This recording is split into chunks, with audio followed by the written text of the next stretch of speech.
Olá, minha gente, sejam todos bem-vindos ao podcast Papo de Redação de hoje, segunda-feira, dia 24 de julho de 2023. Lucas Luquezzi aqui na área, comandando essa atração que repercute as principais notícias noticiadas aqui, colocadas aqui no Grupo Folha de Comunicação. A gente convida você a participar conosco enviando seu comentário, sua sugestão de matéria, sua crítica para o 999715300 e também pela nossa seção de comentários do canal da Folha no YouTube. A gente está aí no YouTube como @tvfolhabv. Hoje, novamente, quando a gente volta aqui do final de semana, geralmente tem notícias de polícia, né? Notícias assim de acidentes de trânsito, de pancadarias, de mortes, infelizmente. E eu trouxe aqui dois colegas que estavam no plantão no final de semana e noticiaram, né, algumas dessas ocorrências. José Magno e Marília Mesquita, sejam muito bem-vindos ao podcast Papo de Redação. José, vamos falar primeiro da briga entre irmãos, né, que ocorreu nesse final de semana. Qual foi o contexto dessa ocorrência? Vamos lá. A briga aconteceu na vicinal 3 do Ajarani, na região de Campos Novos, em Iracema. É importante que a gente entenda as camadas dessa ocorrência. Era uma comunidade indígena, foram 3 indígenas que estavam envolvidos na situação, e a briga começou quando esses dois irmãos começaram uma briga sem motivo aparente. E aí, um tentou desferir golpes de faca no outro. A mãe, querendo conter a briga, amarrou um deles na árvore, que para muita gente que não sabe, é um costume dos indígenas aqui em Roraima, amarrar em árvore. E o outro irmão se aproveitou da situação, o irmão estava amarrado, e deu as facadas que tiraram a vida do irmão. Então, ficou um morto e um gravemente ferido com facadas. Esse irmão que ficou ferido, ele foi conduzido a Boa Vista para receber o atendimento médico, e as providências em relação ao fato de ele ter tirado a vida do irmão dele foram tomadas. Pois é, e porventura a polícia ela divulgou detalhes em relação a um pouco mais da motivação, como você falou que não tem motivo aparente, né? Mas pelo menos falou se alguém estava bebendo nessa situação. Pois é, não chegou nenhuma informação sobre isso pra gente aqui na Folha. Só que a briga foi enfim, não por teve motivo não aparente, né? Entendi. Fala também sobre uma outra ocorrência, falando de um acidente, né? Que, poxa, infelizmente teve muitos acidentes nesse final de semana, acidentes envolvendo motos, com caminhonete, com carro, né? O pessoal, de modo geral, é muita imprudência, né, que ocorre nessas situações. Qual foi a situação? Pois é, essa outra situação foi na IR-205, entre Alto Alegre e Boa Vista. Foi uma colisão em que um carro colidiu de frente com uma moto, tirando a vida foi um professor, né? Um professor do município de Alto Alegre. E aí, qual que é a situação? Os carros colidiram, o motorista do carro bateu e fugiu do local. O que a gente sabe é que esse motorista não tinha a CNH. E, enfim, sumiu, não prestou socorro, e quem estava na moto veio a óbito. Que lamentável, né? Fala agora com a Marília Mesquita, que está aqui na nossa companhia. Marília, deixa eu te perguntar uma coisa. Outra ocorrência, né, desse final de semana. Agora, quando o policial ele se torna a ocorrência, né? Quando ele se torna a notícia. Que situação foi essa? Oi, Lucas. Oi para você que está nos assistindo e nos ouvindo aqui pelas ondas da Rádio Folha. Isso mesmo, foi um policial militar de 38 anos que ele efetuou um disparo em via pública.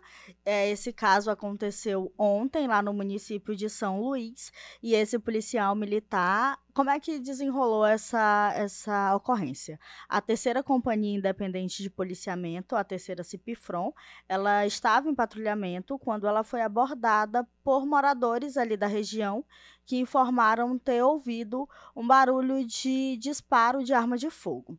E falaram que esse disparo veio de um veículo modelo Onix de cor preta. A polícia saiu ali em diligências e localizou o mesmo veículo, né, com as mesmas características, próximo a uma distribuidora.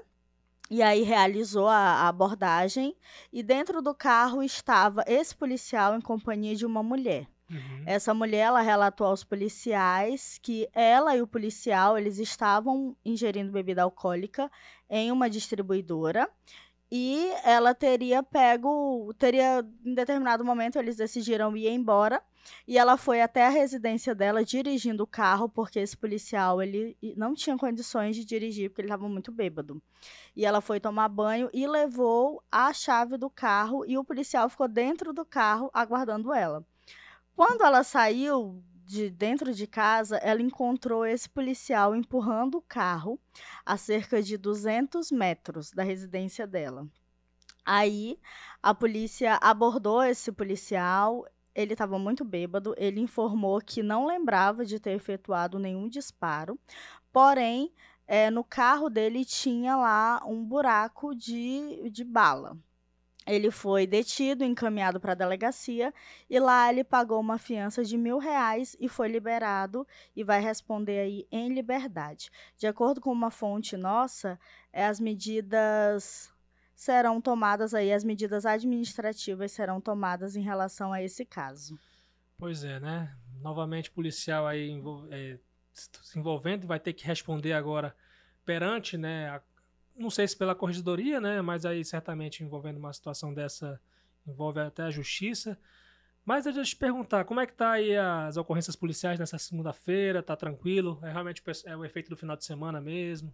Aparentemente tudo tranquilo, o final de semana ele foi registrado aí como sempre, o nosso final de semana ele sempre são registrados aí diversas ocorrências envolvendo acidentes de trânsito, álcool e direção, e em relação a acidentes também foi registrado aí um outro capotamento no sábado, lá no bairro Pintolândia, não, no Senador Hélio Campos, desculpa, lá no bairro Senador Hélio Campos, uma Hilux e uma Estrada, esses veículos colidiram e a estrada, ela capotou. Levou a pior. Isso, ela acabou capotando e a Hilux também ficou destruída à frente desse carro. E, de acordo com informações, foi realizado o teste do bafômetro e acusou que o motorista da Hilux ele havia ingerido bebida alcoólica. Então, aí 2 acidentes registrados em Boa Vista, aqui no estado, né, como um todo. Mas em relação a maior vítima, né? O motorista da estrada, se tinha passageiro, tiveram algum ferimento aparente? De acordo com as informações que nós recebemos, eles não tinham nenhum ferimento grave, apenas a batida mesmo. E graças a Deus que não foi nada grave, não teve óbito. Tivemos aí esse acidente lá na RR-205 com óbito, que foi muito feio. Mas aqui em Boa Vista não tivemos informações de acidentes graves e com vítima. Vou surpreender aqui o José Magno, porque esse final de semana ele estava dando de jornalista de turismo aí, né, José Magno? O que você pode falar de spoiler aí dessas reportagens que você vai produzir aqui para a Folha de Boa Vista? A Folha, em parceria com a Caboraí Adventure, nós fomos para a Guiana Inglesa, para Letem, na verdade fomos para 25 quilômetros além de Letem, para conhecer a vila de Moco Moco, é uma comunidade indígena que é rica em belezas naturais, em sabores e em paisagens maravilhosas, e a gente vai mostrar para vocês aí no decorrer da semana essa viagem que a gente fez com a Folha e com a Caboraí Adventure. Muito legal, folhabv.com.br, fiquem ligados aí nessas novidades, porque muita gente não sabe, né, o potencial turístico aí da Guiana, né? Tá bom, Marília Mesquita e José Magno, obrigado aí pela participação de vocês e até a próxima aqui no Papo de Redação. Eu agradeço.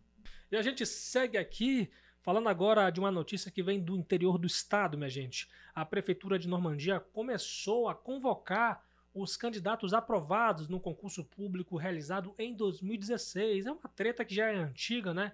Envolvendo Justiça, Ministério Público. E o que acontece? O certame que ofertou 261 vagas havia sido anulado, como eu indiquei aqui, mas foi revalidado, né? Foi homologado. Então, portanto, a primeira lista saiu hoje, foi publicada hoje, no Diário Oficial do Estado e no Diário Oficial dos Municípios de Roraima.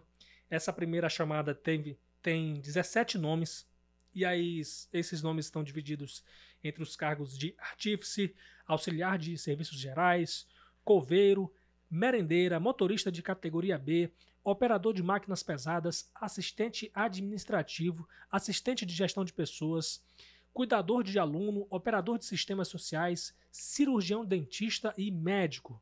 Os convocados devem comparecer à Secretaria de Administração e Planejamento de Iracema, situada na rua Isidoro Rodrigues, sem número, no centro de Iracema, em até 20 dias, hein? 20 dias úteis.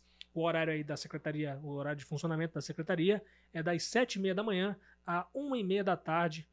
E aí você que foi convocado, né, tá nessa lista, tem que apresentar documentos e cópias autenticadas, exames médicos originais e declarações. A não entrega da documentação desobriga a pasta a realizar a contratação do candidato. Outras informações pelo número 95 DDD 98802 1545. DDD 95 98802 1545. Lembrando que na semana passada, o Ministério Público, inclusive a gente noticiou isso aqui, o Ministério Público de Roraima intimou o prefeito Jairo Ribeiro a comprovar em até 15 dias que exonerou todos os servidores nomeados em cargos previstos nesse concurso. Em concurso, na verdade, né? Por sua vez, o município alegou que cumpre todas as recomendações do MP e que o órgão não analisou leis municipais que possuem especificações e atribuições dos cargos comissionados ao fazer essas sugestões, esses pedidos, essas recomendações, né? Disse também que tem cumprido fielmente determinação no processo judicial que trata do certame e garantiu, na ocasião, divulgar as primeiras chamadas do certame ainda neste mês, como fez nessa primeira chamada com 17 nomes. Vamos falar de esporte agora, gente, porque, olha só, o São Raimundo infelizmente foi eliminado da Série D do Campeonato Brasileiro nesse final de semana. A equipe até conseguiu o que precisava de placar para poder tentar avançar, né? Precisava de golear pelo menos 5, com 5 gols de diferença. Assim, é uma das possibilidades que tinha, e a equipe foi além. Goleou o São Francisco do Acre por 7-0 no Estádio Canarinho, em Boa Vista, pela 14ª rodada e última rodada do Grupo 1 da Série D do Campeonato Brasileiro. E o Humaitá do Acre perdeu para o Nacional, era um dos requisitos que o São Raimundo precisava para poder avançar.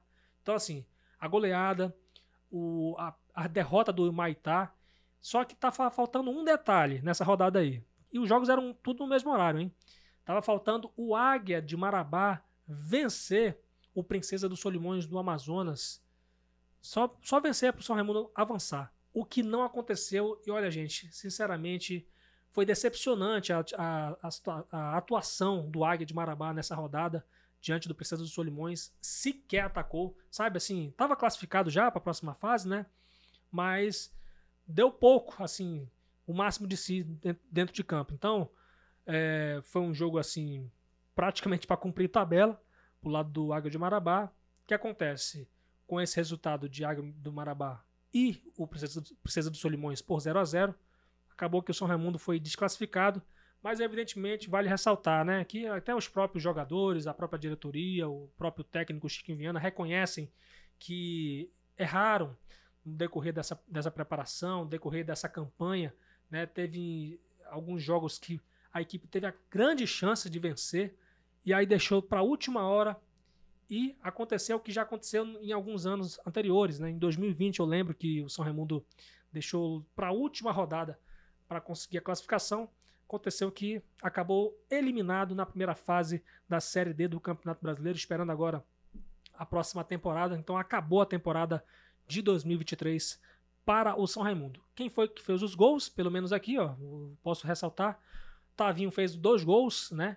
A goleada do São Raimundo também teve gols de Panda, Paulo Menezes, Matheus Tomás, Rian e Gerinha.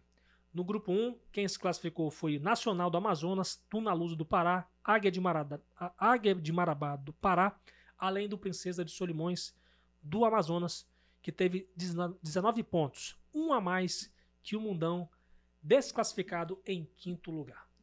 E é isso aí, minha gente. Com essas informações, com essas notícias, eu encerro a minha participação por aqui na Rádio Folha FM 100.3 com Papo de Redação. Lucas Luquezzi, amanhã a gente está de volta aí com os destaques, as principais notícias do dia, né? E desde já fica o convite para você acompanhar a gente aqui na Rádio Folha FM 100.3 no canal da Folha no YouTube. A edição do Papo de Redação é de Fabiano Lopes e o apoio técnico de Rio Herrera, John Hudson e Aduan Figueiredo. Siga as nossas redes sociais. Eu tô no Instagram como @LucasLuquezzi. A Folha tá também no Instagram, no Threads do Instagram, no Twitter, no Facebook, né? @FolhaBV, muito fácil. E no YouTube, @TV Folha BV. Muito obrigado, minha gente. Até amanhã, se Deus quiser.